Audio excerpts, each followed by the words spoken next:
If the first game breaks, we'll get you to let up, put on more steam. Protect our kickers, our quarterback, our lead, our ball game. All obstacles, block, cut, sides, 2 games after this win. Rush you again, we're here for the first May. Carry my team down 6 minutes. Just look around. You got the mountains, you got the most beautiful city in the whole entire country. The university is absolutely, looks like it's out of a storybook. It's just beautiful. People are incredibly genuine and extremely nice.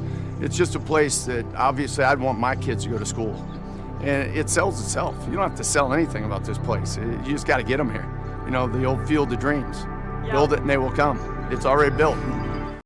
We've got to raise the bar, and we've got to continue to raise the bar. I don't think any of those young men, when they signed to come to Tennessee, they signed to say they wanted to come and be a part of a 7-6 program. All right, they said they wanted to come and compete for championships, SEC championships, national championships. I know that's what I want. I know that's what Tennessee wants. I know that's what the expectation is. So we've got to continue to reassess everything that we're doing and make sure that we're continuing to move the needle in the right direction. Just go win them all, man. I say that. Our team goal in general just win the East. So we're focused on that. But you know, we're taking it week by week, one opponent at a time, and just being the best each week, each Saturday, being the best team on the field. Yeah, I didn't sign any mustard bottles or golf balls. Maybe wish I had a golf ball that night, you know what I mean? But I'm only kidding. All right.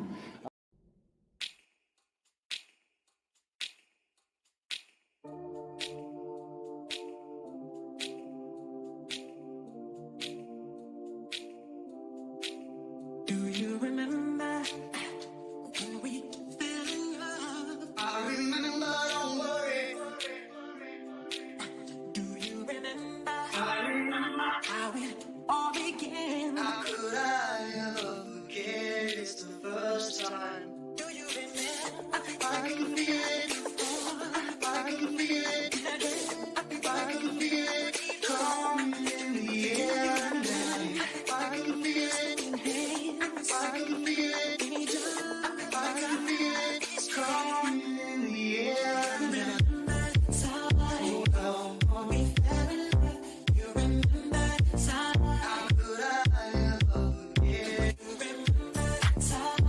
Oh, we fell in love, you remember time. How could I ever forget?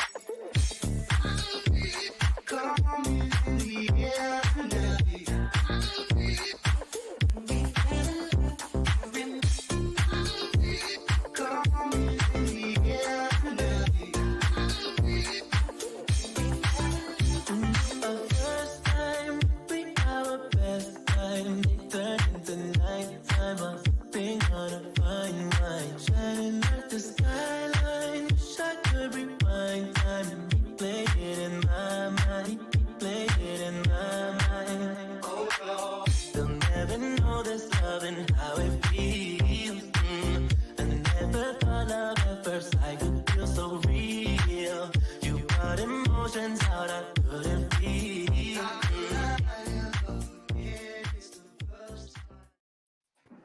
Welcome to the Talkin VAWLS Network. My name is Boogie Bentley. And I'm Coach Jay. I'm Dauber. It's your boy X. Got a lot to talk about tonight. Tons of storylines to get into. There's going to be a whole lot of negativity. There's going to be a lot of people full of piss and vinegar, and that's fine. That's what we're here for. We're here to talk about it, break it down, get into it. So that's what we're going to do. Talkin VAWLS Live. Come on in, smash the thumbs up, share out this video. Put it on Twitter, Facebook, Instagram.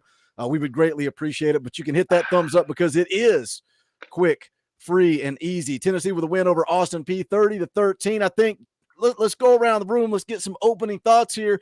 First and foremost, Nico Iamaleava did not take a single snap. Coach, I think that tells you pretty much how this game went as a whole. Yeah, I mean, and it wasn't because of his wrist, right? Let's put it that way, right? The wrist sent fine. Even when he was on the sideline warming up, there was that moment where Milton was hurt. Nico was throwing just fine on the sideline right there, and he looked perfectly capable. Look, that wasn't the reason. All right, little coaching moment though, everyone. Breathe. Right, breathe. I know that was frustrating. I know everyone wanted to bean the refs in the face with a golf ball and a mustard bottle, and you felt like the best defensive tacklers on Austin Peay's team were their offensive tackles at times.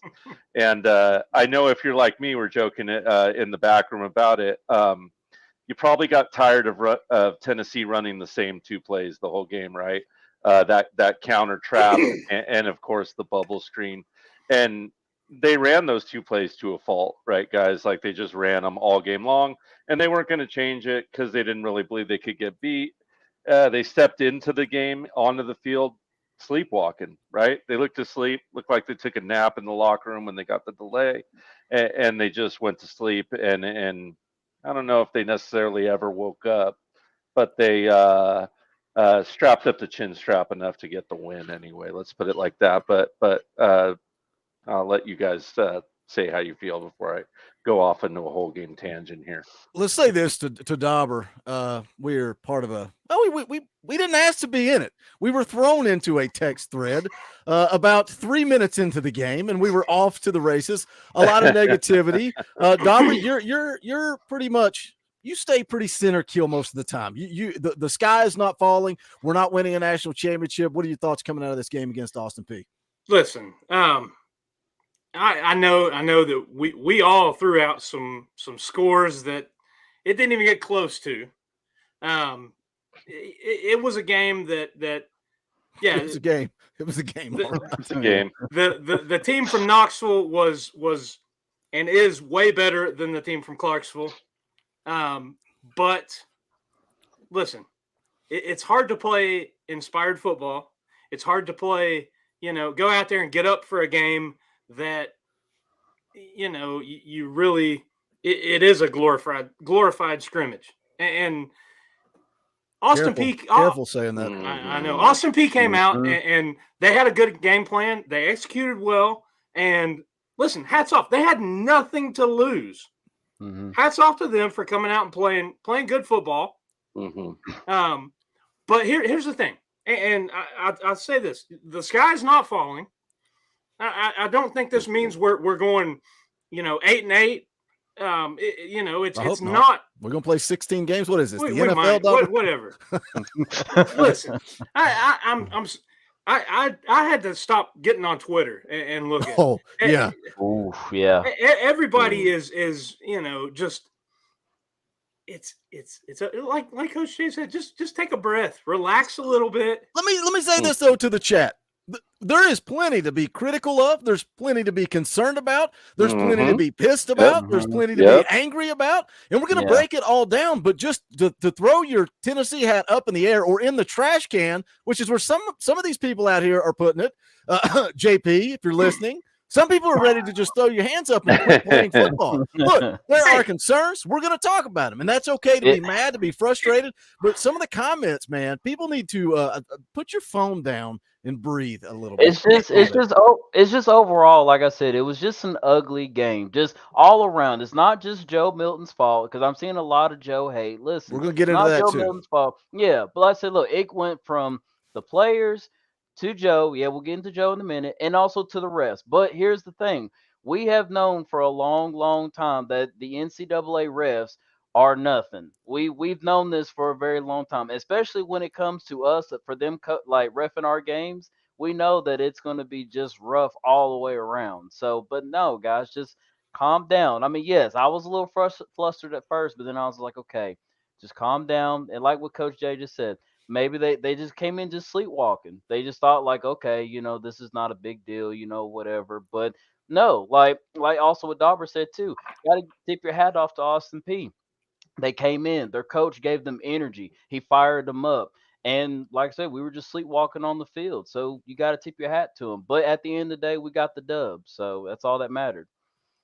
We got a lot of super chats coming in here. I was actually typing to you guys in the chat, but I'll just say it. A lot of super chats coming in. You guys have a voice. We want to let you get your opinions out there. Again, whether you're full of piss and vinegar, sunshine, and rainbows, It's all good. We're going to go through them all. So be patient with me. We're going to try to break up the show, get your comments, come back, continue the conversation here. We got to stay live for 2 hours. We'll stay live for 2 hours because there is a lot to get into about this football game that I want to talk about, because some people out there are talking about the referees. The referees are not the reason that this football game was 30-13. Tennessee's got some concerns on both sides of the ball. It's not just Joe Milton. It's not just in the secondary. It's all over the place. And we're going to talk about it. It's early. Still got plenty of time to clean it up. Can they clean it up? We'll find out. Parker Townsend with a $5 super chat. Appreciate that, brother. Can't wait to see these boys absolutely beat the F out of each other all week. F Georgia State, the worst loss I've ever seen. Props to Austin Peay. Good game. I don't know, man. Their coach, JP, in one of his texts said he wanted to punch their coach in the face. I get it, man. He's excited. Yeah. He's firing up his kids. You know, I get it, but oh my gosh, he was exhausting. Sammy P for $10. Appreciate that. Defense did their job. Offense looked like they boarded the plane to the swamp. They just seemed uninspired and vanilla play calling. Did Joe even attempt past 15 yards? We're going to come back and talk about Joe. Thank you, Sammy P, for the super chat. What Peay Man? I got his name dialed in.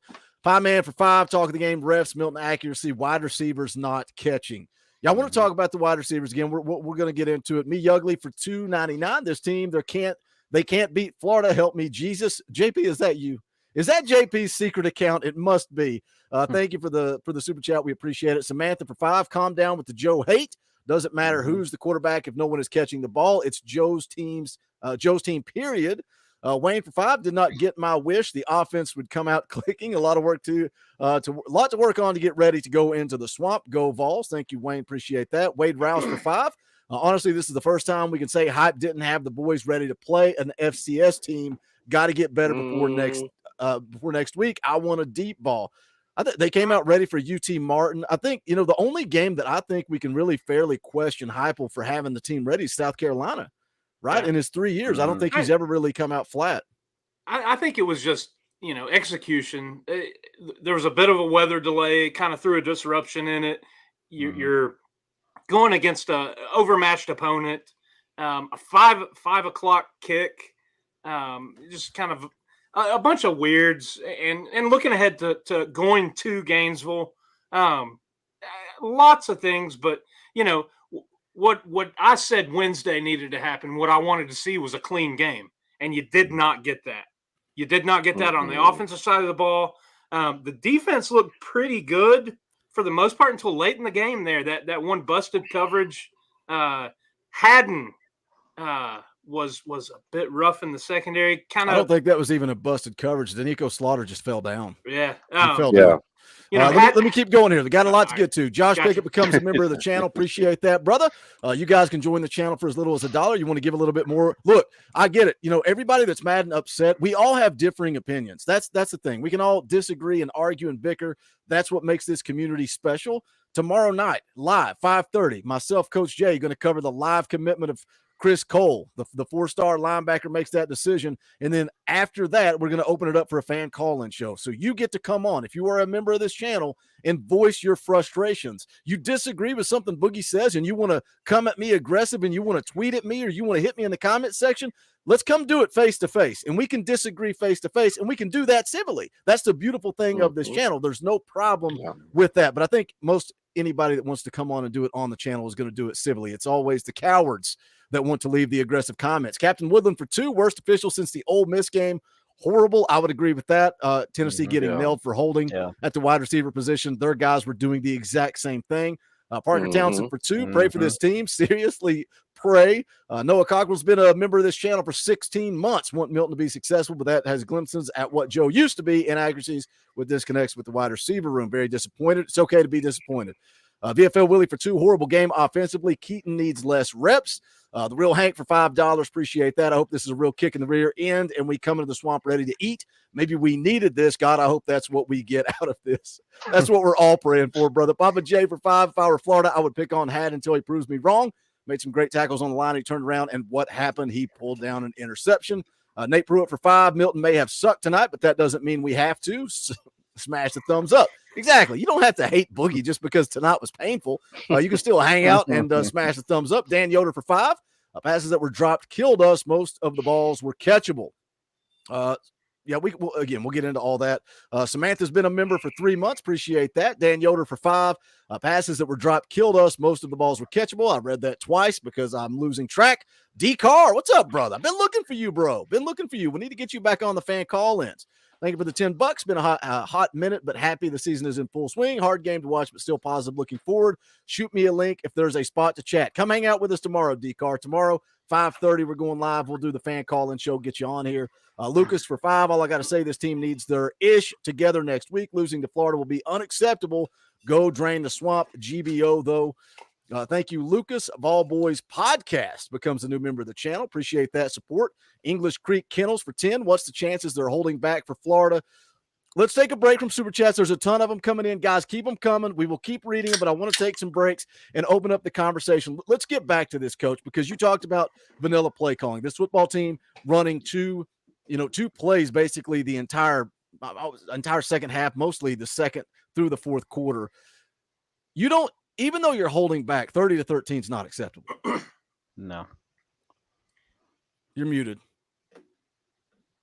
Coach, you're muted. No, it is not acceptable.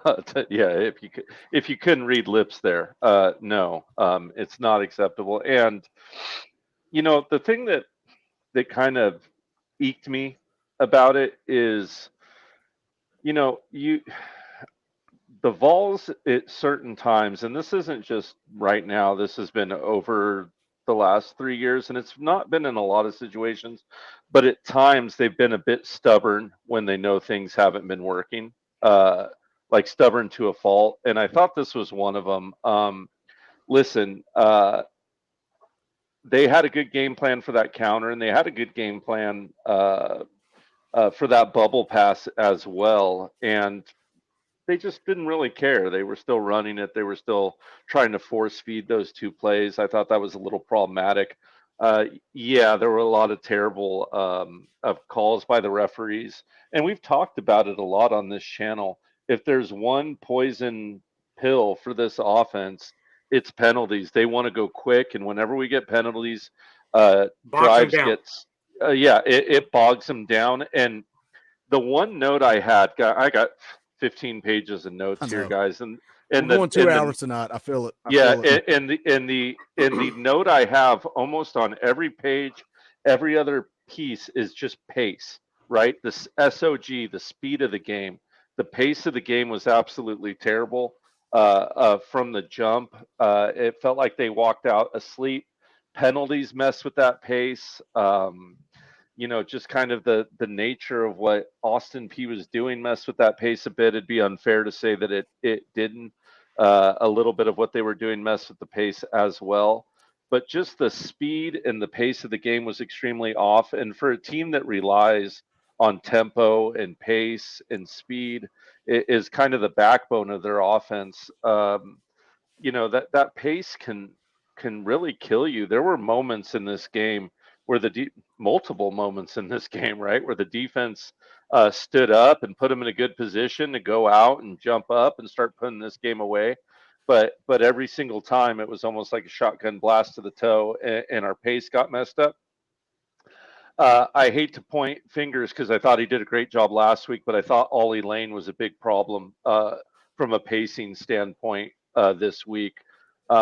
He had problems identifying the defensive positioning on the run play, and I know it was just counter, but he looked confused at times on plucking out not only the mic but the will in the situation, which was extremely troublesome to me. There was a time on the sideline where I saw Mays pull him over and really start getting in his ear. And that was good to see because someone noticed, right? Like, and I'm sure Hype and them noticed too. But it was certainly a problem on the offensive line. I thought, even though McCastles had, the good catch and the touchdown, I thought he was sloppy in his blocking again this week. So just the pace, man. That's what eked me more than anything. Was this offense never found its tempo. The drops also, I didn't even mention the drops. I think what did they have? 12 drops today. So between, something like that. between 9 penalties for whatever it was, 92 yards or 88 yards, and all the game starting late, the pace, the center problems with Ollie Lane, I just felt like they never ever found their footing. And you throw the vanilla offense on top of that and sprinkle in a couple tough throws to pull in by Joe, and maybe a couple bad ones in there as well. They just never caught their pace. Yeah, so I just thought it was a big pacing problem. Yeah. I want to talk about the wide receivers. You mentioned the drops. We'll come back to that, and I'll throw it to Dauber, and we'll get into that. And we're going to talk about Joe, too. Don't you worry. We're going to talk about Joe. Samantha for 5. Lastly, we aren't good on offense when we don't play our offense. When we play slow and don't try to be who we are, we struggle. We saw that last week, too, against Virginia, right? When they kind of slow things down. We saw it a year ago when they slow things down. So we questioned going into that Virginia game, would we see that a little bit, trying to work on it during an actual game?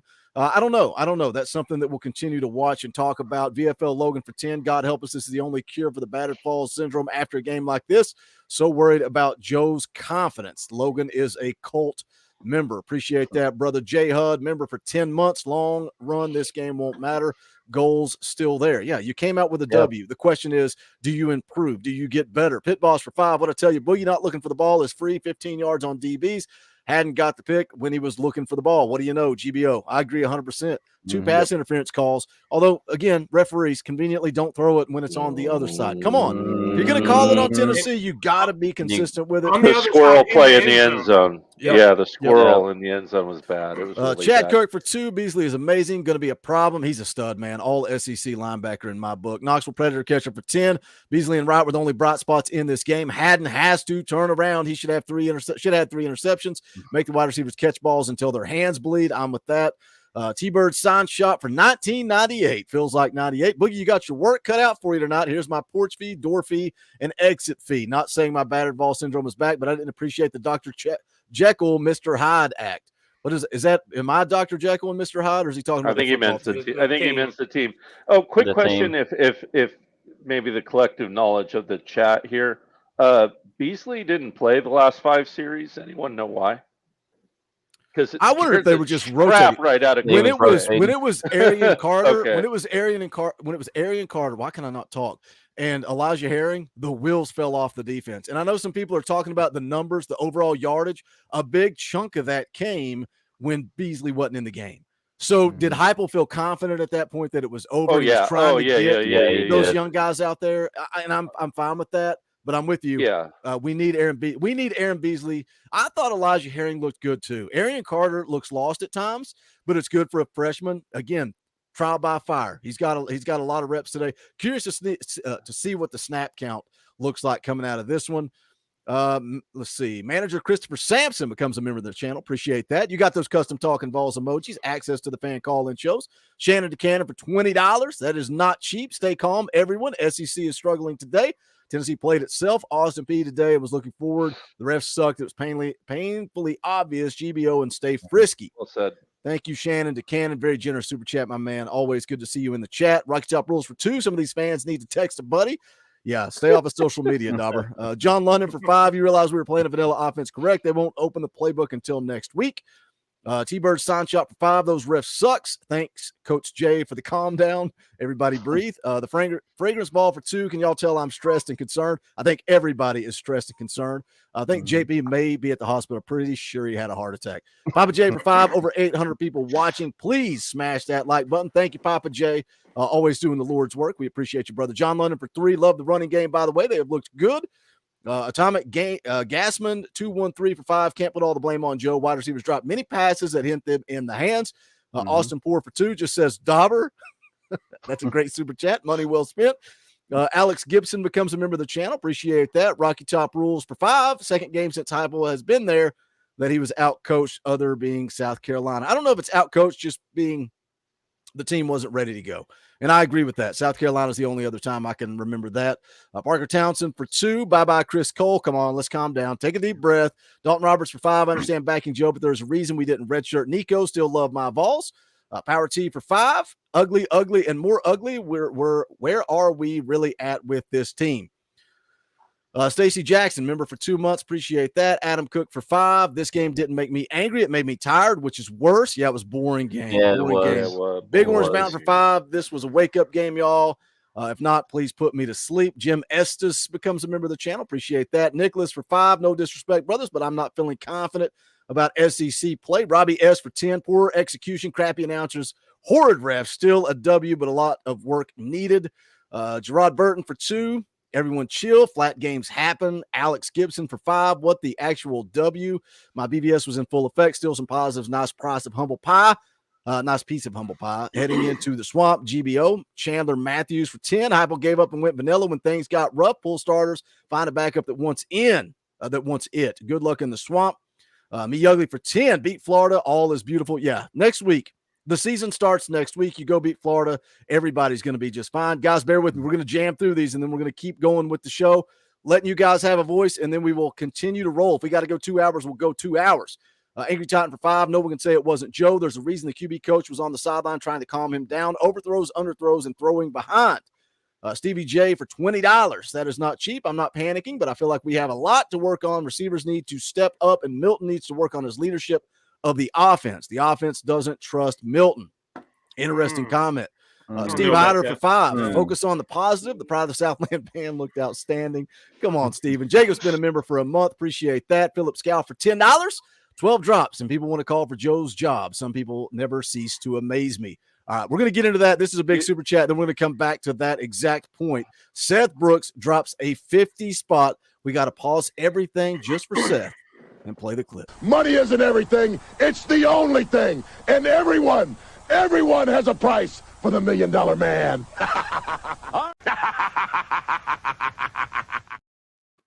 Eat that, brother. Very generous super chat. $50 is a lot of money. Austin Peay, we should have scored 40 plus. Offense has got to improve. Receivers have to catch the ball. Haddon needs to turn his head around. I know he had an interception, but those PIs he gave up will kill us against SEC opponents. No room to type more. GBO. Lord have mercy. If you're dropping a $50 super chat and you run out of space, that means we got some problems with this Austin Peay game. Let's talk about the wide receivers. We're going to talk about Joe Milton. Coach mentioned the drops, 12 drops. Now, a lot of those in the first quarter were bad balls. They were bad. It was behind Brew McCoy. There was a bad throw to McAllen Castles. Dante Thornton flat out hit him in the hands and dropped it. There were a lot of drops that should have been catches. Also, Dauber, I want to ask you about the receivers down the field. There are times that Joe drops back. It's read 1, read 2, read 3, either run or get sacked or dump it down. Let's talk about the wide receiver unit. What have you thought? Because it's a position group that we've all said they're going to be fine. We're not going to miss Jalen Hyatt. Maybe by we, I mean me. We're not going to miss Jalen Hyatt. We're not going to miss Cedric Tillman. I think they've been a weak point of this offense through 2 weeks. I mean, you've not really had anyone step up and have a game and go out and just blister the opposing defensive backs. Some of that's on Joe. He's missed some balls, yes. Had one bad series last week. And I think to Coach Jay's point earlier, talking about pace, what I thought was rhythm. This team didn't get in their rhythm. I was on my way home from my daughter's softball tournament when the game started and didn't get to watch it. But on the radio, they were talking about the drops, and they kind of made it sound like it was more on the receivers that, balls were going through hands. In a group chat with Boogie, he kind of corrected and said, yeah, there were a couple, but it was a lot of throws that were behind or off the opposite shoulder. Yeah, it was both. Where they didn't need to be. So, that's one thing. And like Papa J says right there, throws that aren't on target aren't necessarily drops. And I think some of those were counted in that 12. Yeah, that's what I was wondering. I wonder if it is counted in the 12 if it hits the receiver in the hands. But here's the thing. I always heard if it hits you in the hands and you're a good receiver, you got to pull it in. Catch it. Yep. I mean, if anybody's put on some of these wide receiver gloves, show and tell. Yeah, baby. Like this right here. There you go. Man, There you go. those footballs They don't just come off of those things, man. They're tacky, and those balls, they stick to it. But Milton definitely has some velocity, and because he also was throwing some passes that were a little high as well. And yeah, I think he's a little juiced up sometimes. He's a I little think he hot. needs to like tone it calm it down down. and play within himself. But I also think, I said Wednesday, this coaching staff needs to set him up for success. They need to get him in rhythm and get him some easy throws, easy completions. You saw in the second half when he came out, he was like 10 of 10, consecutively going through, and they ripped down the field, put it in the end zone, scored, and things kind of looked a little bit better to start the second half.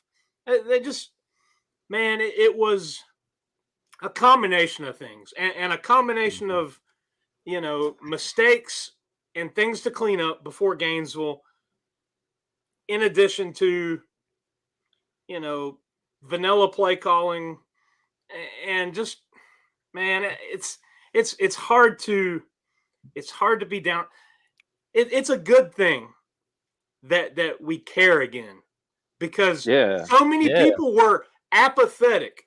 So many people had just been like, it's Saturday, Tennessee's playing, I'll go find something else to do. The game's on, We got almost 1,000 people in here because they suck tonight. We care again. That's it. So they had gone out and done what they were supposed to. People were doing other things. They were not watching the game. Right. What do you think about the wide receivers, X? What do you think through 2 weeks? Hey, I'll be the first one to admit I've been saying Dante Thornton's going to show up and ball out. He's done absolutely nothing against 2 trash opponents. Well, I mean, I just think the wide receiver groups, man, I think they'll be okay. It's like what Dabra was saying. I mean, it's just, I don't know. It's just they just came out and the whole team was just sleepwalking. I didn't know if they were just fully mentally there, but I mean, because down the stretch, in the second half, they were starting to kind of catch their stride a little bit, and just the offense couldn't really get into that rhythm. So I really think the wide receivers will be fine. And then, of course, too, like earlier we were talking about the penalties and the holding calls were definitely bogging down some of the wide receivers. They couldn't get into rhythm, stride, or anything. So hopefully that's something that Josh Heupel and his coaching staff can definitely clean up, because, I mean, it was just ugly. But I think they're going to be fine. It was just an ugly game, just all around. Yeah, it felt ugly. And hey, listen, catch the damn ball, right? Yes. I was waiting on Coach to chime in on this one. Yeah. Catch the damn ball, man. I mean, like, honestly, like it's vanilla, refs, all that candy and crunch and all that good stuff. At the end of the day, execute. Yeah, but execute. If we're saying 12 drops, am I seeing this right? That Milton was 21 for 33. Yes, so sir. Are we saying that he would have been 100% throwing if we didn't have 12 drops? Sorry, I'm a football coach, not a math Where did the 12 teacher, drops come from? Where did you see that? Yeah, I don't know. Someone put it on the chat. Okay, because I don't know if there were that. It could be wrong. I think I had 8 or 9 counted at some point. Yeah. So, and I thought one skipped, but still, let's say there were 6 drops, just to be as conservative as possible, right? That would be 27 of 33. But and a lot of those early drops were drops that were the very few downfield passes we did get.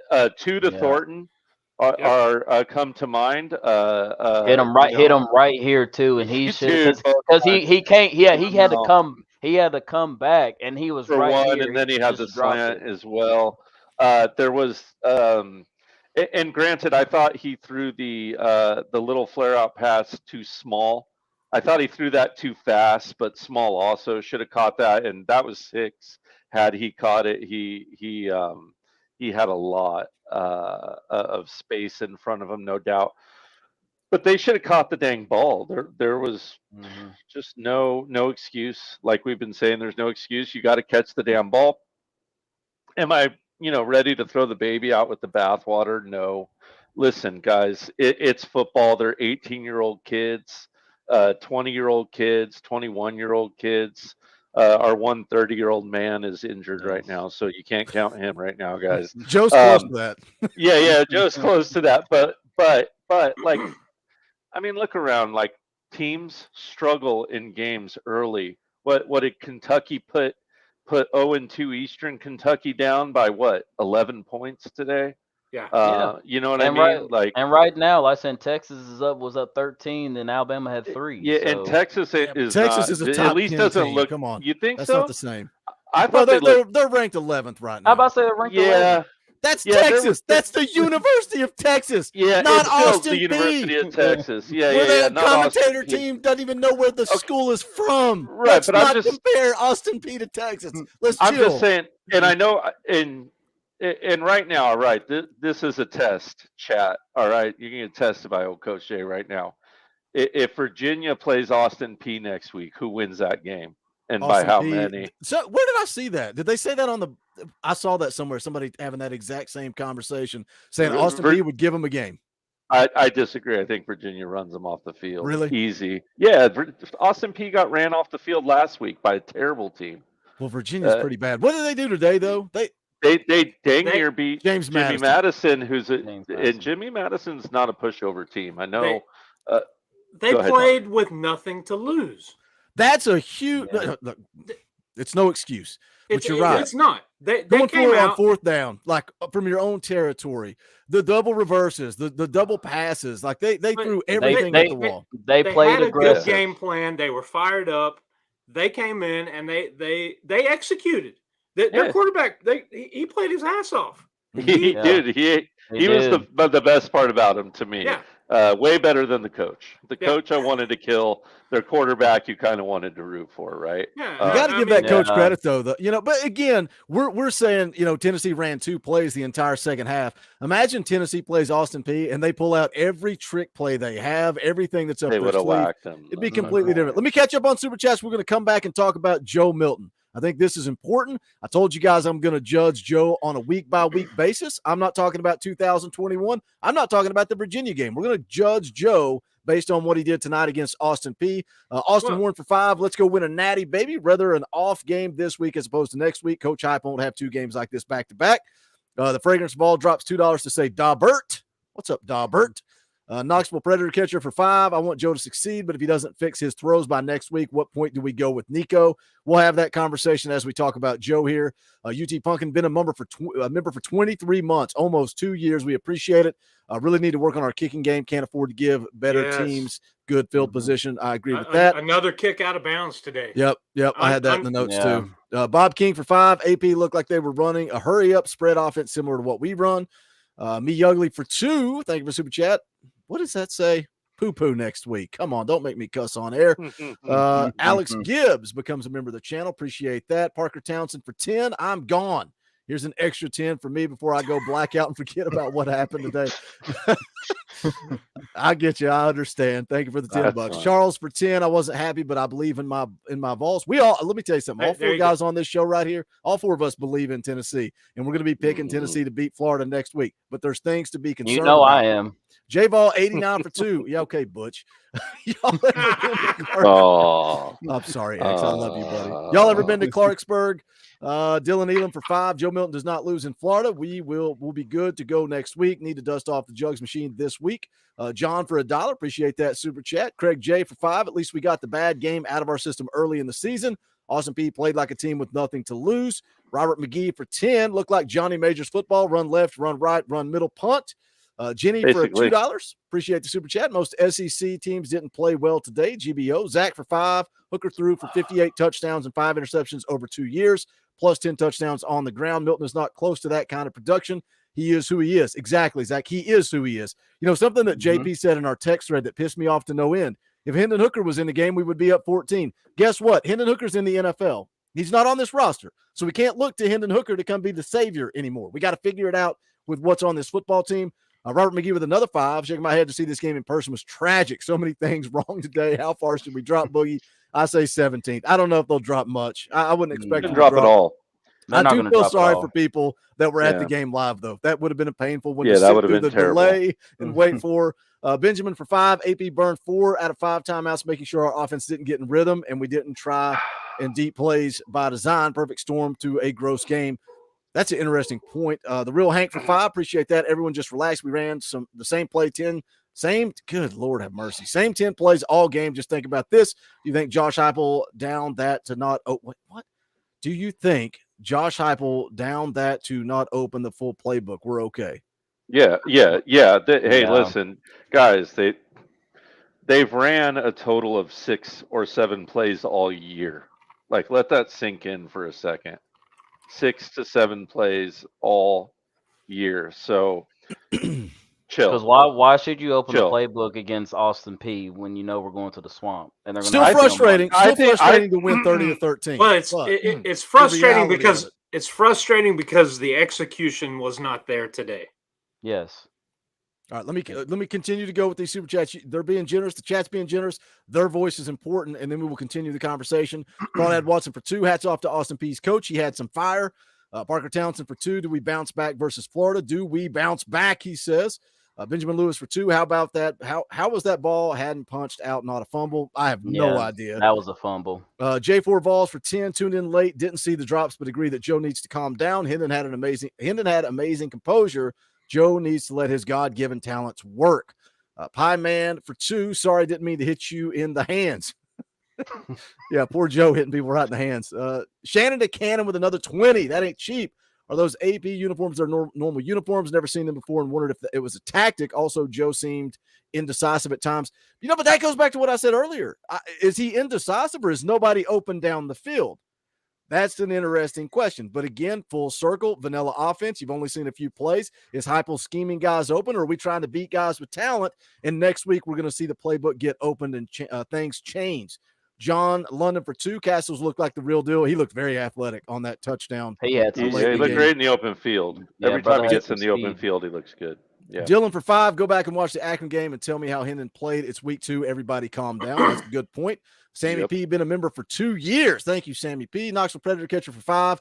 You have to not lose the game before you win it. Yeah, listen to Butch. He has great words of wisdom. Power T for 5. Seriously, how worried are you about the play calling? Again, it's because it's Austin Peay, right? Look at the Georgia State game and how Jeremy Pruitt said he didn't even prepare for it and how vanilla it was, and they lost. At least you escaped with a dub. Seth Brooks for $10. We were spoiled last season. We had so many highlight moments, and I guess I find myself wanting more of that from this team. We will be all right. Glad to have these post-game shows back. GBO, thank you, Seth. I knew it was going to be therapy tonight. I knew it. Rolly season for 5. Joe and the wide receivers need to take a day and just throw around. Wide receivers need to hit the jugs. Jody Farrell, been a member for 33 months. Holy smokes. I can't do the math. Is that almost 3 years? Appreciate that support. Daniel for 2. We need the punter to only kick lefty. I agree with that. I agree. Philip Scout for 10. Offensive execution will drastically improve when Cooper is snapping the ball, and he will be back. Guess what? For Florida. So stay tuned for that. Real Hank for 2. Dylan Sampson had 1 catch, 3 runs. Wonder why. I just think they never really got in a rhythm. Me Ugly for $2, and I didn't like the uniforms. Sorry, I liked them. I thought they looked sweet. I thought they looked nice. Pokemon Dimes, member for 2 months. Appreciate that, brother. Zach Patterson for 5. Milton is a dual threat QB who isn't accurate and is also slow. That's tough. I've watched him since Michigan, and he hasn't developed at all. All right, we're about to talk about Joe. Don't you worry. Caleb Ray for 5. Seems like when Milton has more time in the pocket, he makes worse decisions. Throws. Everybody in the chat ripping on Milton right now. Nathaniel Hughes for 10. 101,400 people traveled and paid ridiculous money to see that. Many more paid for ESPN Plus. Also, players are paid now. They should be held accountable alongside coaches for supplying a terrible product. Let's talk about that before we get into Joe, because that's an interesting point that I saw somebody on Twitter, where Dauber has been banned from. He's not allowed to talk to people on Twitter. D-Car for $2. Thank you for the super chat.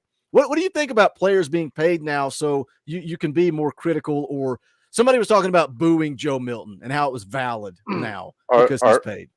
Are we not critical? I think, I know people think we're protecting Tennessee right now to agree, but I don't see why. I thought they played like crap. Saying your pay sucks is saying you sucked. So I don't know how you kind of read through that the wrong way. But yeah, I think it's semi-valid. Hey, listen, I don't think it's going to change though. Shoot, we're Did people not boo players before we started paying them? I mean, how dense can you get, right? And it's not like, anyone who gets paid doesn't get booed. Shoot, man, have you ever watched a Cleveland Browns game for the last 30 freaking years? People get booed all the time, man. Like, it's just how, football goes. But, listen, you're going to get casuals overreacting, and that's how it goes, man. This team will not be judged on a performance against Austin Peay. It will be judged on their performances throughout the year against SEC opponents. Nothing more, nothing less. That's it. End of story. Period. Full stop. JP, I've said JP because he's in the chat. I started to say he needs to get his butt in here. If he's going to come in here and piss and moan and bellyache, he needs to at least do it on air where people can see it. But Dauber, I think you're in the same camp as me. I've never booed a player. I will never boo a player. What are your thoughts on the pay for play? I mean, these kids bust their hump, put in all the work that they put in. They should be getting paid. When the university and the suits reap the benefits that they've reaped for years and years, and yes, getting your college education paid for is a wonderful thing, but the time and effort and what they risk doing that, because every time you step on the football field, you have the potential to, there have been people lose their life.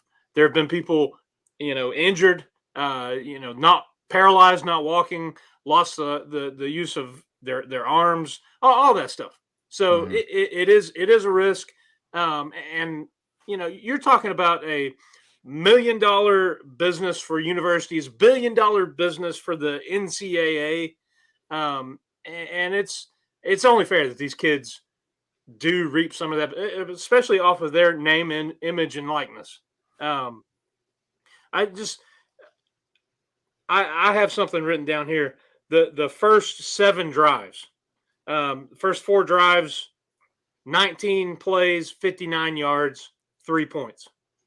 The next 4 drives, after they sort of found that rhythm and the offense was working, 24 plays, 198 yards, 17 points. So when this team is clicking, when things are working as they should, nobody's complaining. So let's start talking about Joe Milton, because early in the game, because Dauber's point kind of leads me to this. Early in the game, very first drive of the game, Milton throws behind Brew McCoy, hits him in the hands, but he drops it incomplete. Jalen Wright runs for 5 yards. Milton overthrows Squirrel White over the middle of the field. Second drive, throw behind McAllen Castles, incomplete. You had a hitch to Squirrel White. He drops it. That was a good throw. So it's kind of like there are some overthrows. Third drive, Milton overthrew Brew McCoy on 3rd and 8. They were overthrowing the football, and then the game plan kind of changed. You stopped throwing the ball over the field, over the middle, and it's not like they were taking deep shots, but they weren't throwing the sideline routes. To end the first half, I think Joe completed like 10 or 11 passes in a row. So, Coach, when you were looking at the numbers, it's like, man, his numbers really didn't look that bad. But every throw was a sideline throw. And that's when the offense started clicking, like Dauber said, X. And that's when you started moving the football. But I think it's athleticism. It's athletes. It's get the balls to guys in space, let them go make a play, make a guy miss. They were picking up 10, 15 yards off of those little hot throws to the outside, because the wide receivers were blocking successfully. So what are your overall thoughts, X, about Joe Milton's performance tonight and only tonight?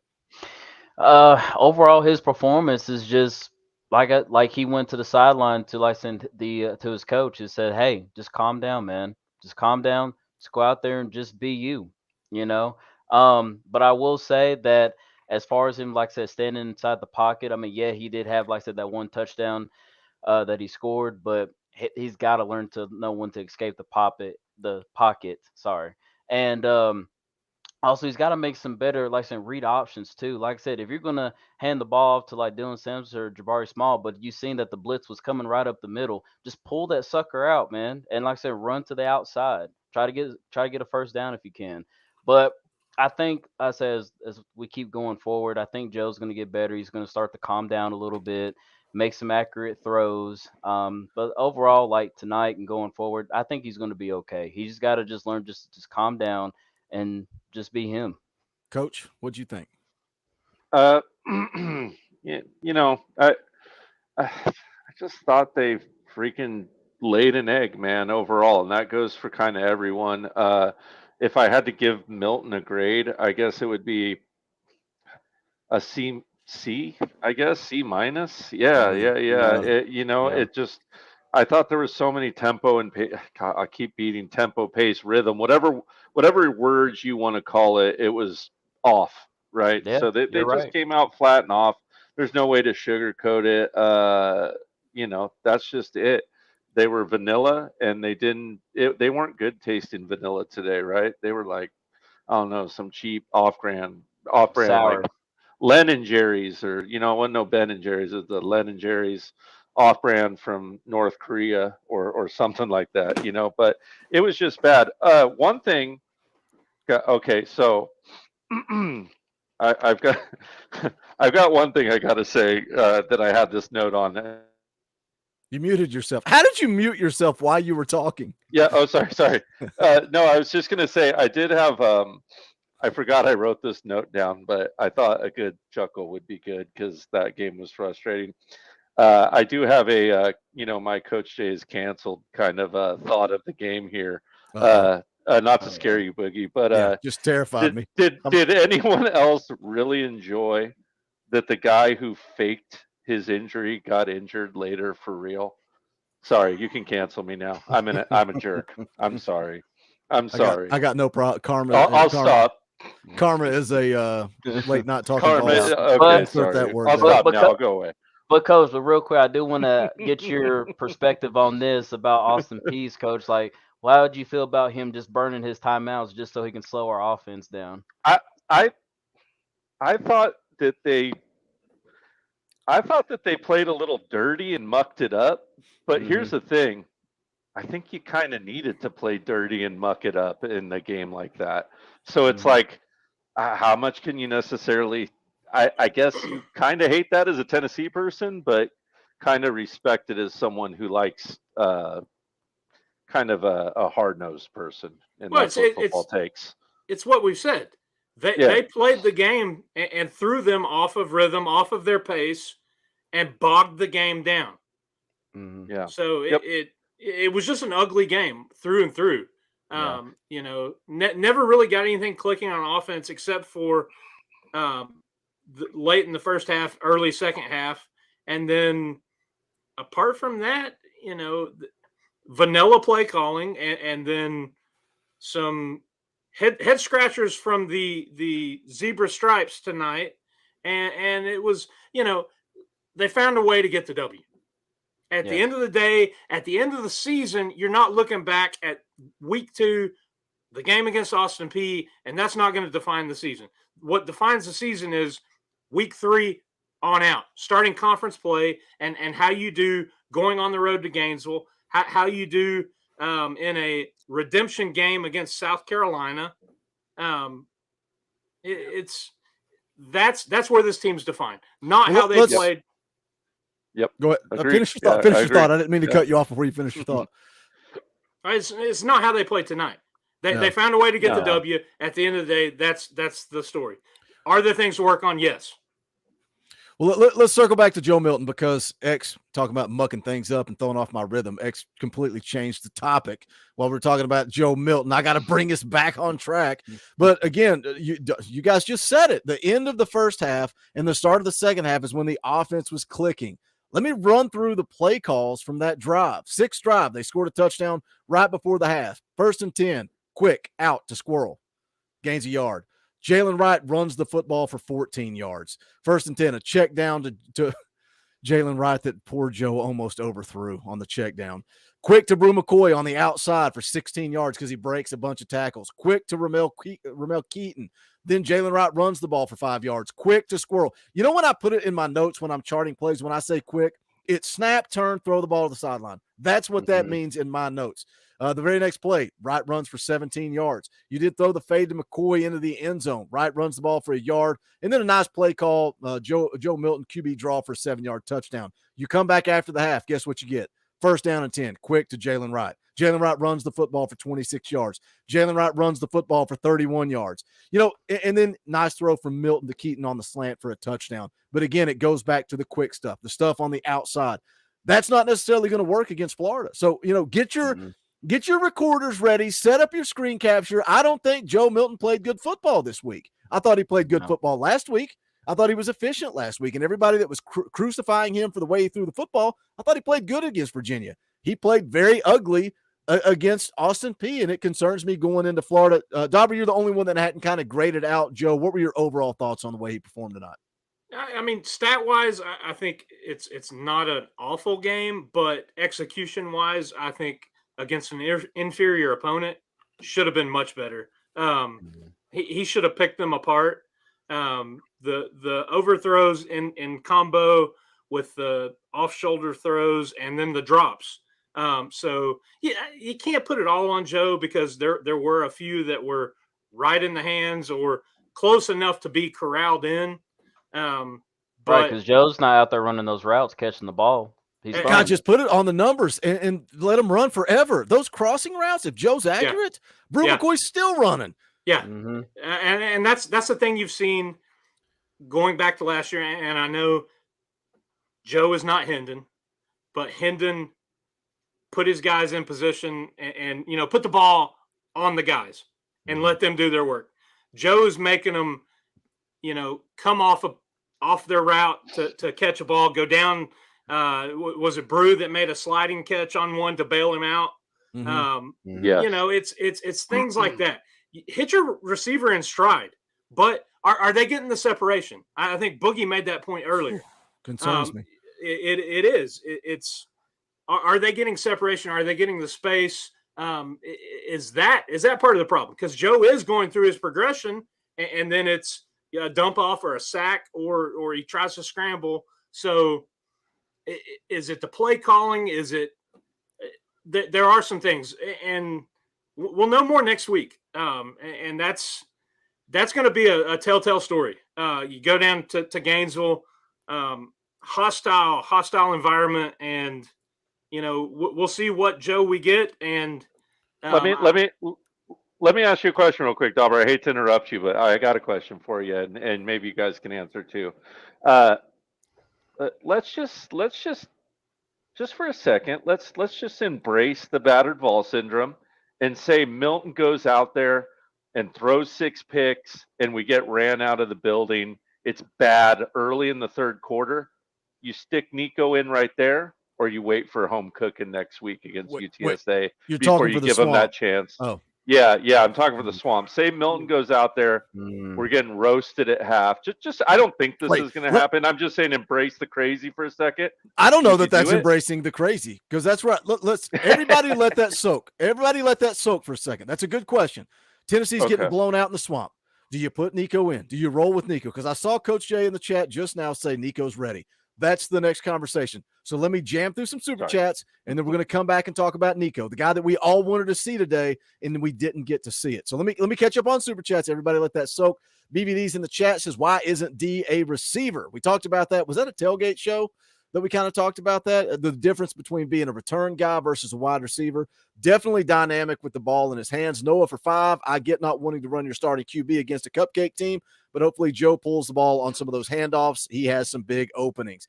I thought he did a good job of that against Virginia, not so much against Austin Peay. Tennessee King for 5, poor tackling, and also Virginia lost again. That's a good point. There were times throughout the game that Tennessee did not tackle well at all. The real Hank for 2, haven't seen Gabe in a while. Where's he at? He's on vacation. I actually sent him a message this week. He's at the beach this week. He may pop in next week. We shall see. But I have been talking to Gabe, so hopefully he will jump back on with us. Cody for 5. Vanilla play calling is a cheap cop-out. It's not like every coach in America didn't see the Bama game last year. We miss Alex Golesh, plain and simple. I disagree with that. I disagree. I don't think this has anything to do with Joey Halsley. Josh Heupel's fingerprint is all over this offense and the play calling. Seth Brooks for 5. Also, I want to upgrade membership. But there isn't an option in iOS to upgrade. Maybe I'm tech illiterate. I don't know. Any tips would be appreciated. First, Seth, you take your iPhone. You stand up off the seat that you're in right now. You walk across the room and you find the trash can and you throw it in there. You go order an Android, and then when it arrives, everything will be fixed. That's just my personal opinion. On an iPhone, I think you have to get on your laptop, computer, whatever, pull up an internet browser, and then all the options are there. iOS, Apple wants their cut of the money, so they will not allow you to do that. So you have to get on your computer or a web browser and then the hit membership perks, and I think you can upgrade there. Okay, Jackson becomes a member of the channel. What's up, brother? Appreciate that. Thank you for the support. Stacy Jackson for $20. That is not cheap. In the end, we got the W. Do we honestly think the coaching staff won't use this game film to light a fire? For Florida, UT was not perfect tonight, but then whoever is, GBO, VFL. I agree with that. And look, we've said it all offseason. We've said it the last 2 weeks. The season starts next week in the Swamp. So, Stacy, stay tuned. We will see what that looks like. That's when we can start judging for real, because there's no more excuses. There's no more vanilla play calling. There's no more BS. It's real football. It's big boy football next week. Robert's been a member for a year. Appreciate that, brother. BBS is real. Y'all, it's got me tore up. That's what we're here for. This is Big Orange Therapy. Ricky D, been a member for 11 months. Could you hear the crowd heckle Haddon? Haddon sucks. Haddon sucks. I hate that. There's no sense in heckling our own players. Okay, Jackson for 5. This is more on our wide receivers being off timing with their routes and getting off those DBs. Milton will be fine. We too quick to want to blame it all on JoJo. I do agree with that to a certain extent, but again, people get mad at me for when I say or believe certain things, and these guys catch the same flack that I catch. When you're on the internet and you put an opinion out there, people are always going to come back at you for that. So I'm committed to just being honest and giving my true opinion. And I thought Joe struggled this week. That it is what it is. Dylan for $5. Thank you for that. Do you guys think that we're playing simple, or is this just our new offense with Halsley at OC? Really beginning to think this is our scheme. Again, that goes back to it. I don't think so in any way, shape, or form. Cardi's becomes a member of the channel. Thank you for that. Rocky Top Rules for $20. That is not cheap. Very generous super chat. We appreciate that. At least we're not sitting complaining about the chain crew eating hot dogs. We will be fine. Hyper will get this team ready, and we will be better. We looked rough early in the season last year at times as well. We will be just fine. Thank you, Rocky Top Rules. The Fragrance Ball for 10. I have a conspiracy theory. Joe Milton is an arm of the Big Ten that has been secretly sent to Tennessee to keep one of the SEC most iconic. Why can I not read tonight? To keep one of the SEC's most iconic programs down in order to weaken the SEC. Is that kind of like, Alabama sending cornbread as some type of special ops? I don't know. You may be on to something there, Fragrance Ball. Riggs for 5. Georgia had a 17-point game against Kent State last year. It happens. Ricky D for 5. Do we believe we lost a chance to land Chris Cole with this performance? I don't think so. No. I don't think so. No. Based off one game, no. I don't think those kids pay too much attention to that. Now, I think if the atmosphere is electric, like Alabama or Florida, maybe, but I don't think it's going to impact his decision. Jonathan also becomes a member of the channel. Appreciate that. All right, let's talk a little Nico. Joe Milton struggled today. Next week, in the Swamp, he goes out, he struggles. Coach Jay threw this question at Dauber, so Dauber will let you answer. He throws 3 interceptions in the first half. Tennessee's getting blown out going into the fourth quarter. Do you pull the plug and bring in Nico if you're going to make the decision? That's part of the question, too. How long is Joe Milton's leash? I don't know. I mean, that's the one thing that you threw out in our little group chat, how long of the leash is it for Joe? Are you going to ride with that, or what does it take to pull him? Is it getting beat on the road in Gainesville? Is it dropping to South Carolina? Is it 1 game? Is it 2 games? They didn't redshirt Nico because Nico's not going to be there for 4 years. That's what it is. It has nothing to do about this year. Joe Milton is the starting quarterback. Now, can Joe Milton play his way out of that? Absolutely. Can Joe Milton get hurt and Nico come in? Absolutely. Nico looked good last week when he came in. He looked mature, and his pocket presence was good. He has all the tangibles. I mean, the tape this kid has put out, and his athletic ability is off the charts. I can't wait to see him. Am I clamoring to get him in right now? I don't know. I don't. I trust Josh Heupel, and I trust that right now Joe Milton is the best quarterback to lead this team where they're at. Will that change? I think it could. I think he could play his way into starting, 3/4 of the way through the year. It's one of those things that, if they start struggling, I think this coaching staff will go to try to change it up and throw him in there and then go with a hot hand. I hate having a dual quarterback deal. Man, I don't know. X, what do you think? It's a tough decision. I mean, yeah, because we talked about it all preseason. Before it was like, hey, if Joe goes, well, I even said it. Going down to Gainesville, and yeah, it's third. I mean, look, first half, and like I said, we're getting blown out. Like, what do you do? Do you still roll with Joe or do you throw in Nico? Me personally, I mean, you just got to find a way to win. I mean, I feel like that you stick with Joe, you find a way to win. Like what you just said, Dauber. I trust Coach Hype. So you trust Coach Hype. You trust Joe as much as you can for this team to find a way to win. Because honestly, I don't want to just throw Nico out there and just, say we hyped him up so much and then he goes out there and I'm not saying he's going to make a fool of himself, but he's not the Nico that we're expecting him to be.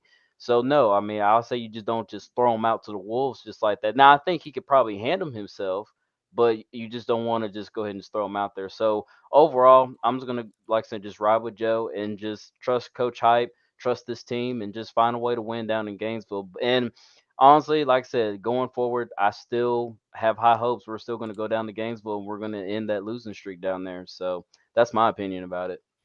Coach, don't pull any punches. None. Yeah. Don't pull a punch. No. Listen, I don't know if things were to get out of hand in Florida, I don't know if you put him in right there. But as far as, throwing Nico out to the Wolves, I've said this before the season, and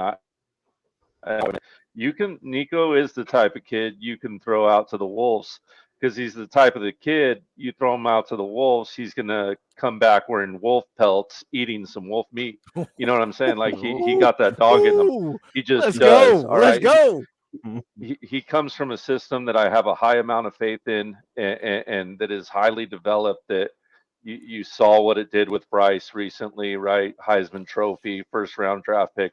I have all the faith in the world in Nico. And I said it on this channel too the other day that, all my Southern California football people out here that either I coach around or with or who know the game around me think we are absolutely insane for not starting Nico already. And to me, Joe just has all these awesome things about him, right? He can throw the ball 90 yards at a flick of the wrist, and everyone sees, that high upside in what what Joe can be. So you want him to accomplish that. Will he? I don't know. We're about to get our answer, like I said, and it ain't going to be against no dang Austin Peay, right? And No. are we going to see this same offensive system? Heck no, right? You would have seen it in the Orange Bowl. Halsey called that game in the Orange Bowl, right? And that was same old Tennessee offense. And the reason is because it's not Halsey's offense, it's Josh Heupel's offense. And if anyone in that chat or anywhere else in the college football world thinks that it was Halsey calling a vanilla offense, you're nuts. It was Heupel calling a vanilla offense tonight. And I love Hype, and I think we all love Hype. He felt comfortable and confident enough in either his defense or his team to run vanilla enough and let that ride. So, you know what? At the end of the day, you got to trust Coach, and you got to let Coach, do what he feels is right.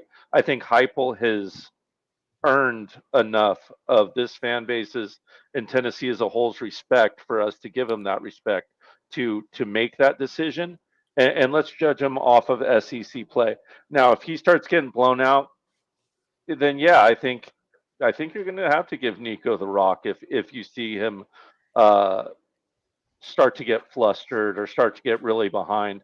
There's such a thing as having a catchable football too, and Joe Milton needs to make his balls a little more catchable, and he needs to show that he can handle the route trees. So when we do open this playbook up in 7 days from now, guys, we're going to find out everything we need to know about Joe Milton. I promise you, because the playbook's going to be open from here on out in this season. There's no more vanilla ice cream. Now you need all the flavors, guys. It's Rocky Road, Neapolitan, birthday cake, my favorite mint chocolate chip.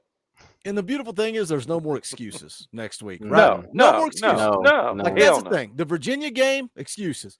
Austin Peay game, excuses. Like, and it counts. It's for real. And today counted, but it didn't really. Like, it didn't really. You got out with the dub. No, like a lot of people in the chat have said, nobody's going to remember this game if Tennessee goes on to win 10, 11 games. Like, nobody's going to remember beating Austin Peay 30-13. It's all for real next week against Florida in the Swamp. We're an hour and 10 minutes into this thing. We're going to keep rolling, talking Tennessee versus Austin Peay, looking ahead to the Florida game. What does this mean for this football team as we move ahead? But all 700 of you still hanging out watching. We appreciate you guys choosing us. When there's other media platforms, so many places you can go post game, but you come hang out with us, especially when there's a big time game going on between Alabama and Texas. I love that you guys are here. A lot of you guys pull up the game on the TV, the stream on your phone. I appreciate that support. Help me out. Smash the thumbs up. That's quick, free, and easy. It does help the channel. If it's your first time here, make sure that you do get subscribed. Click that bell for notification. Fun content coming your way tomorrow. Look, sometimes the post game shows are emotional. Tonight was emotional. Everybody's full of piss and vinegar. Everybody's angry. Everybody's upset.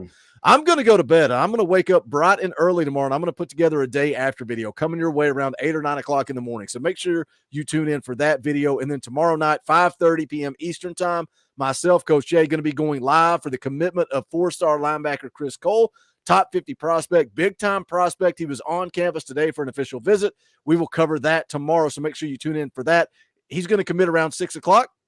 We'll take you all the way up to that decision, and then we're going to change gears. It's going to be a fan call-in show where you guys get to come on the show. We'll talk about the Austin Peay game. We'll talk about Florida. Whatever you guys want to talk about, come hang out and join us tomorrow, 5:30 p.m. Eastern time, special start time. But also go check out the merch. You can go to bonfire.com/store/Talkin VAWLS, all kinds of different designs. The 2 brand new shirts, we got the Talkin VAWLS letters shirts. We've also got cult member shirts because we're not, we say we're not media, we're not experts, we're not insiders. We're just a freaking cult. We're all obsessed psychopaths. We all bleed orange. We can argue, we can disagree, but I say we're a family. You guys said, nope, we're a cult. You can get those shirts. Also, Gator Hater, Fuga, Buck Fama, all the offensive shirts, or you can get the simple ones like Beat Bama, Beat Georgia, whatever you want. It's there. Bonfire.com/store/Talkin VAWLS. Also, the links are in the description below. But if you're thinking about jumping on for the fan call-in show tomorrow, make sure you are a member of the channel. Hit that join button down below. Let me jam through some super chats. We'll continue to talk about this Tennessee Austin Peay game. T-Bird sign shot for 5. We need a big orange therapy shirt to match the Colt shirt. That's not a bad idea. I bet we could come up with a fun design for that. Alex Gibson for 2. Love Joe, but is he really our leader? He is. I think he is. Yeah, I think he is. Jonathan for 5. I was at the game. We were saying, refs, you suck, not heckling the players.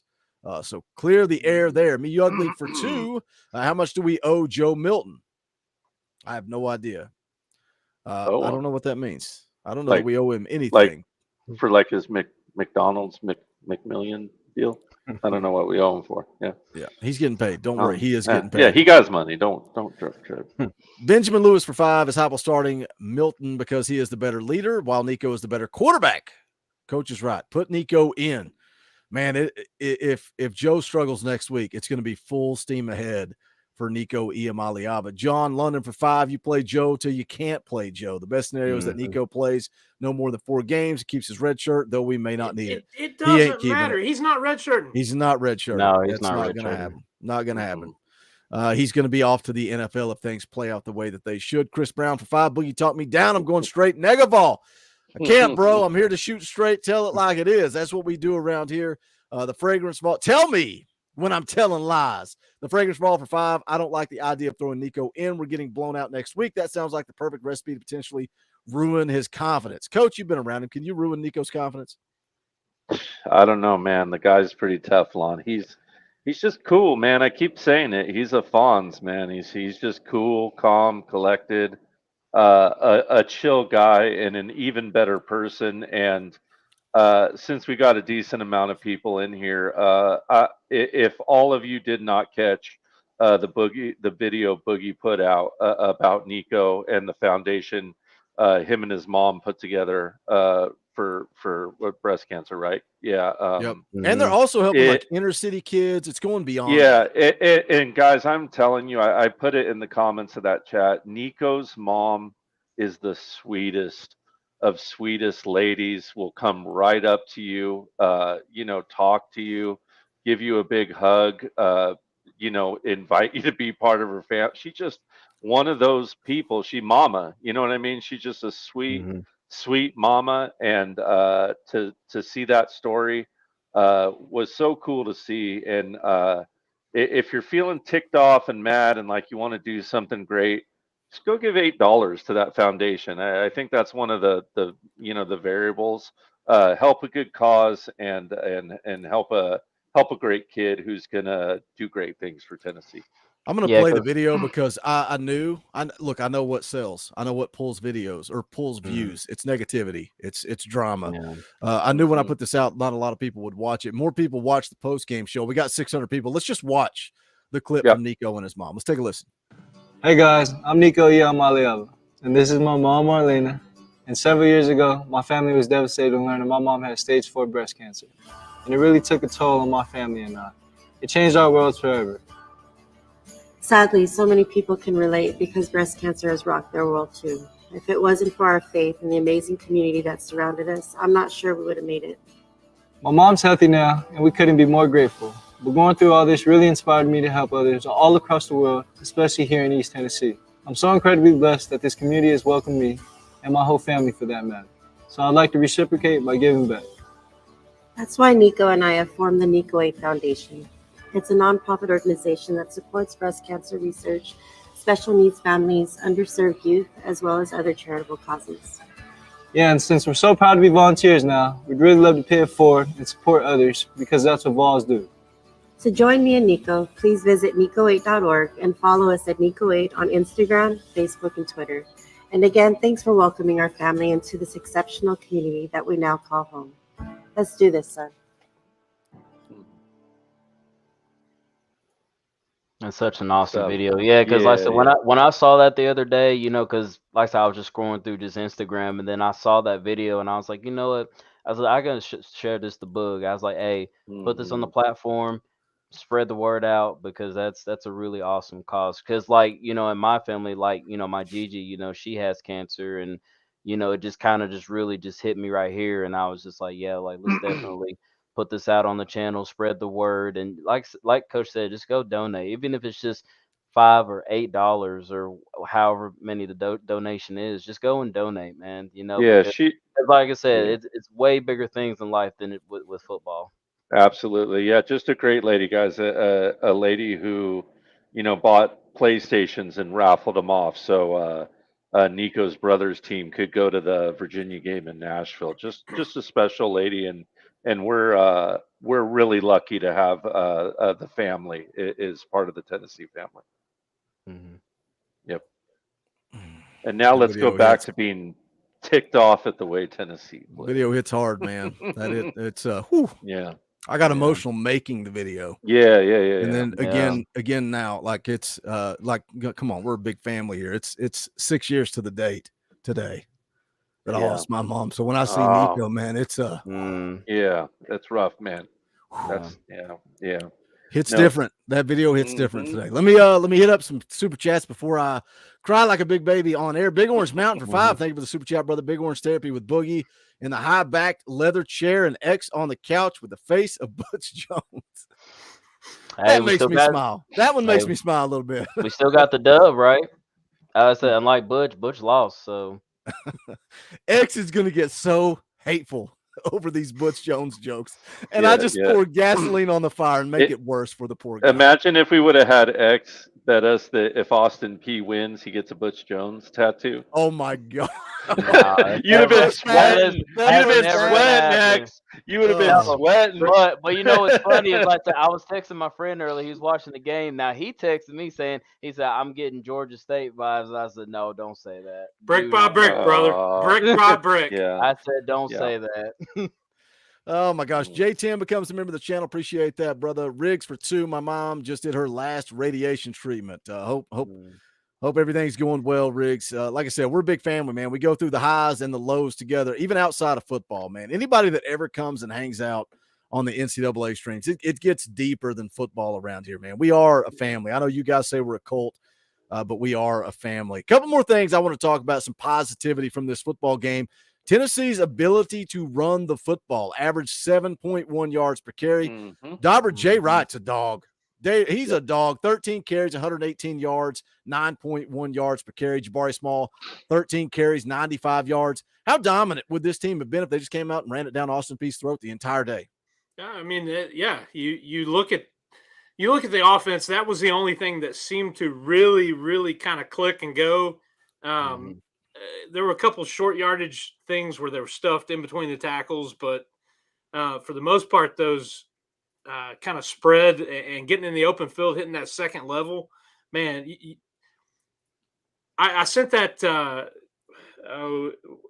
Which one of the guys tweeted last week talking about the family and how the running back room? I sent it to you, and you said that you'd seen it and screenshotted it as well. It was a quote from Jalen Wright at the press conference where he said, "We're the best running back room in the country." Best running back room in the country, and they're all out there cheering for each other.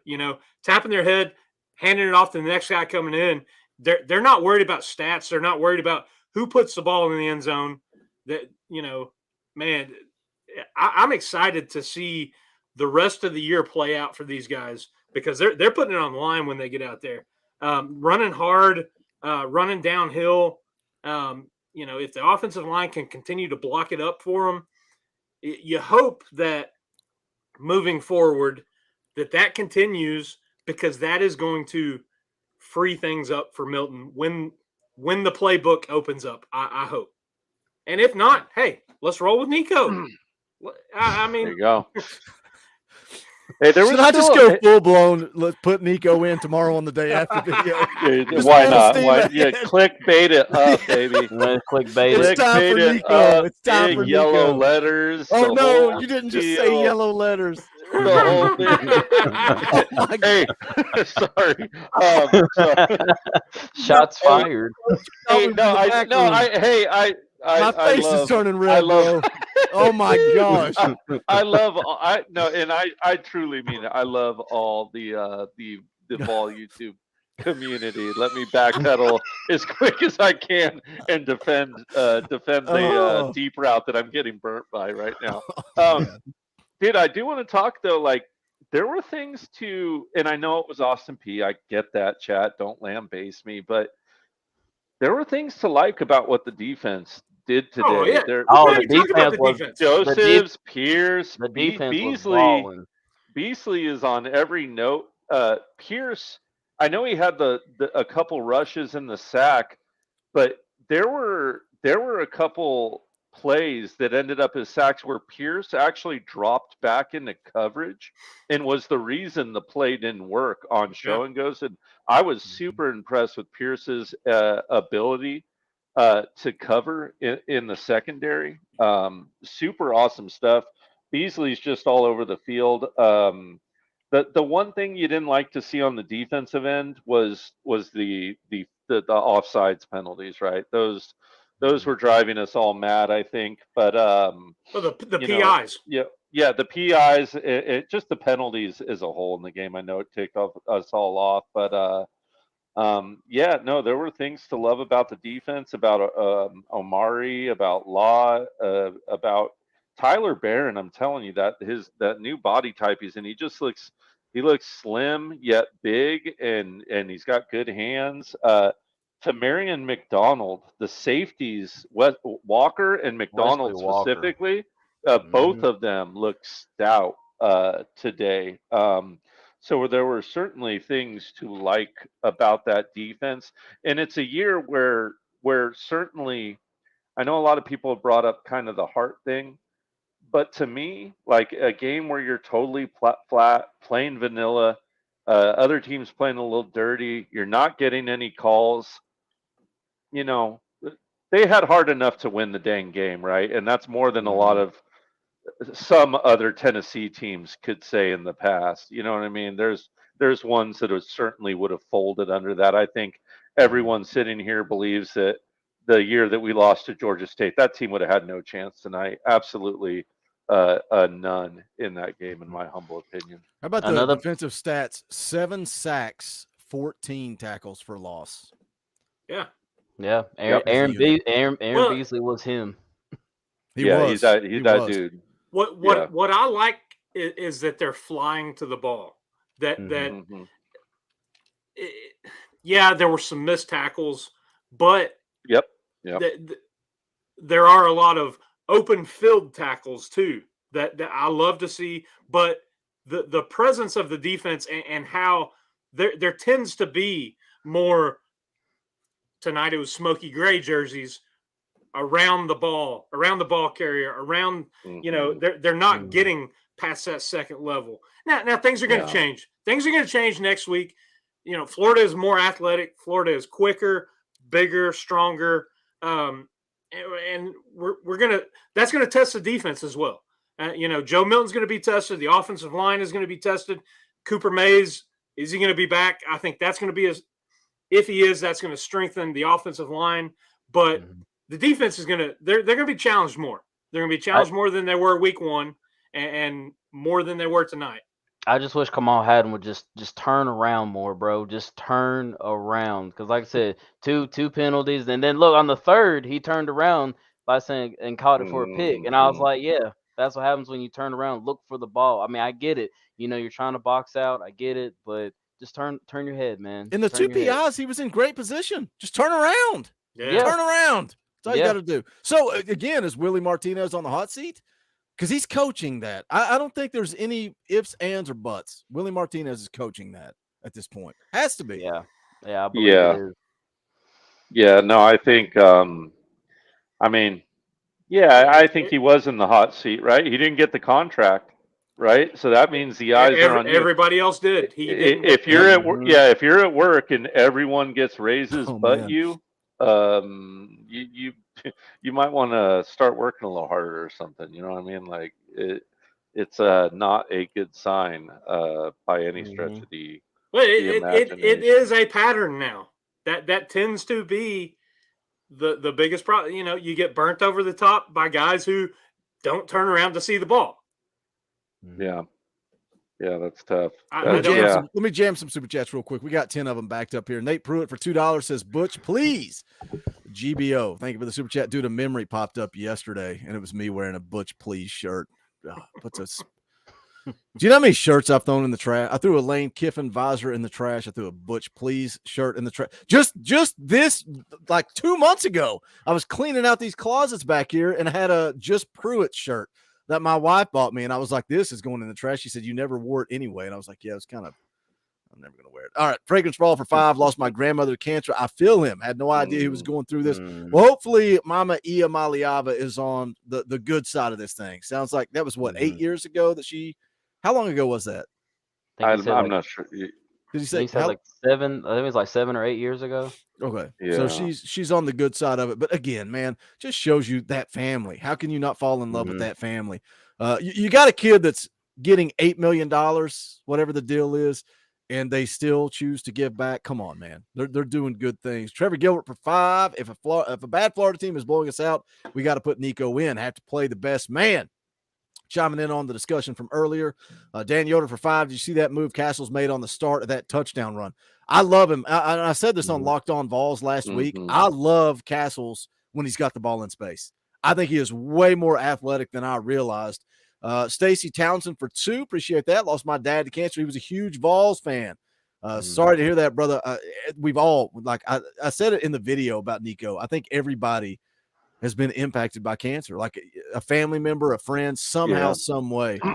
Jenny's been a member for a month. Appreciate the support. Seth Brooks for $5. My son had cancer, in remission now. Thank God. That video was awesome. It hit home. Nico is going to be a great ambassador for UT. Yeah. Gosh, man, like losing my mom was hard. I can't imagine having to watch your child go through something like that. So glad he's in remission now, Seth. Thank you for the super chat, buddy. Kenneth Gordon becomes a member of the channel. Appreciate that support. John London for $2.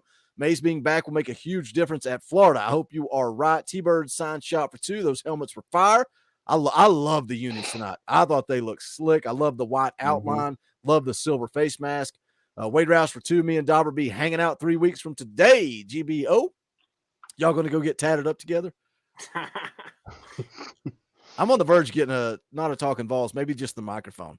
I already want more tattoos, man. Like my tattoo artist said, that's usually about 2 years after your sleeve. You want more. And I'm like, it's been what, a year? And I'm ready to get back in the There you chair. go. Smoky Mountain Surfs for 5. It was a crappy game because Boogie wears Carolina blue in an App State. Yeah, Boogie. Shout out to everybody in the Facebook group that got to enjoy all that Man. nonsense this morning. Dude, I was just trying to have a cup of coffee and relax. And JP's texting me, bro, you may want to sign on to Facebook. It is a disaster. But I appreciate people that enjoy total it train wreck with good humor. Dude, what a mess. Andrew Garland for 2. Wonder what Chris Cole thought about Rocky Top. Hopefully he loved it. Riggs, a member for 10 months. Appreciate that, brother. That is a lot of support. We're an hour and a half into this thing. We're going to wrap up. We're going to get out of here. We'll be back tomorrow again at 5:30. Last final thoughts, Coach, on tonight's game. It was boring. Ticked me off. After an hour and a half live stream, it was boring. It was boring as all heck. I think it ticked me and 100,000 people in Neyland off. I think it definitely ticked Balls JP off from everything I've seen in the comment. He's still in the chat, still going nuts. Everybody's like, send JP the link. He can come on anytime. He doesn't like post game shows, and that's fine. He'll hopefully unload on you guys on Wednesday. But he'll be normal. He'll be normal by then. Don't worry. God love Balls JP. Seems more like a day after kind of guy. You know what I mean? More like 3 days after. Okay, there you go. There you go. JP on Fridays, like we used to go to the gym together. Mondays were awful because it was just blah, blah, blah, blah, blah, blah, blah. Yep. Friday, we're going to win a national championship. Like the craziest thing I've ever experienced. Good old game day, JP. So much that Dauber sent me a text and he's like, bro. Yeah, but in Love summation, you, JP. Love you, brother. Yeah. In summation, the preseason's over. Time to go play football. That's it. Yeah. It's go time from here on out, and we're gonna find out together, guys. You know, I'm just not gonna overreact to this game or the game before. You know, the Virginia game, we were saying, hey, 49-13, we look great, but let's not overreact. The same thing, in my opinion, is true of this game. I'm not going to overreact. This team, once again, is going to be judged on what they do against SEC opponents, period. And let's go. Let's go get them, beat the Gators. Dauber, final thoughts. Go Big Orange. What has Coach Heupel done in his time in Knoxville? Overachieved, brother. Overachieved, but they beat the teams that they were supposed to beat. More often than not, it's been a lopsided score and handedly. It wasn't today. It wasn't pretty. I said week 3 in the preseason was the beginning of the season. It didn't matter what you did against Virginia. Didn't matter against Austin Peay. Look at the 98 team. You struggle against Syracuse. Survive, baby. Just survive. You get by. You find that is what a good team does, is find a way to win when they don't have their A game. Mm-hmm. That's what this team did tonight. Are they a good team? I think they're a good team. Are they a great team? There's something still left to prove. It starts next week on the road in Gainesville. Do you go down there, beat a conference opponent on the road somewhere that has been hard to win for you in the past, with some questions, with some things to clean up? We all hope so. There's not a person watching right now, an hour and a half into this show, that doesn't want this team to go down there and win in Gainesville. But will it happen? I mean, we've got to get the best from Joe Milton. We've got to get the best from the secondary. I think that's still something that is kind of up in the air. Listen, it's always a great day to be a Vol. It's an even better day when we get a W and Alabama loses. Yeah, and that's what the chat's flooding in right now. Amen. Other than JP. X, what are your final thoughts? And we're going to get out the door, buddy. All right, just real quick, because like I said, the game was ugly. Just like everybody else in the chat, Vol Nation, I hated it. It was an ugly performance. Later down the road, we're definitely not going to just think about it. I just think that, like I said, just Joe Milton just got to get better, just a little bit better with his accuracy. I feel like stat wise, he played good, but it could have been better. The receivers, they got to catch the dang ball, man. You got to catch that ball. Um, and then, like I said, defense was great tonight. You know, they played lights out.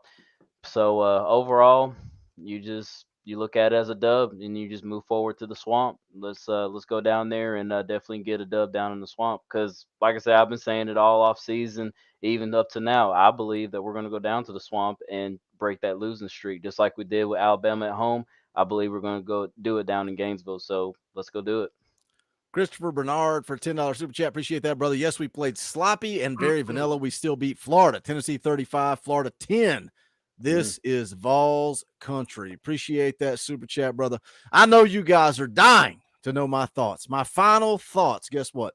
Tune in tomorrow morning around 8 or 9 o'clock a.m. I will be doing the day after video. I'll have a night to sleep on it, put some thoughts together, and break it down bright and early. Tomorrow at 5:30 p.m. Eastern time, myself, Coach Jay, going to be watching the live commitment of Chris Cole, and then we're going to open it up to a fan call-in show. It's not 2 streams. We're going to roll right from one to the other. So be here tomorrow, 5:30 p.m. Eastern time. And then coming up Monday morning, Locked On Talkin VAWLS. Eric Kane will be in the house bright and early, 9 a.m. BBD will be on for the back half of that. Tuesday night, 6:30 every single week, playing NCAA football and acting like complete idiots. But dang it, do we have fun on those Tuesday night streams. Wednesday at 7, as always. And then also Friday morning, myself, Coach Jay, 10 a.m. Eastern time. JP, I hope you have a good night, brother. I hope you find a way to sleep. I know you're upset. I love you, brother. That's going to do it for this one. For Coach Jay, for the X Factor, for Dauber, my name is Boogie Bentley. This is the Talkin VAWLS Network. Go Big Orange.